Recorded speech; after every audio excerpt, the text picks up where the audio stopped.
ঝিঙে আলু দিয়ে, আর মশলা হলো জিরে আদা, টমেটো, জিরে আদা বাটা, টমেটো দিয়ে পাতলা জ্যান্ত কাতলা মাছের সুস্বাদু ঝোল।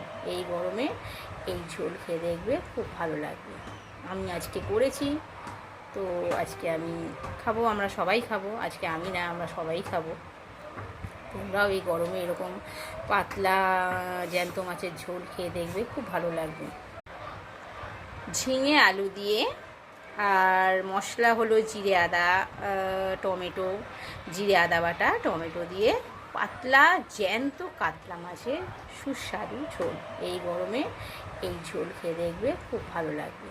আমি আজকে করেছি, তো আজকে আমি খাবো, আমরা সবাই খাবো। আজকে আমি না, আমরা সবাই খাবো। তোমরাও এই গরমে এরকম পাতলা জ্যান্ত মাছের ঝোল খেয়ে দেখবে, খুব ভালো লাগবে।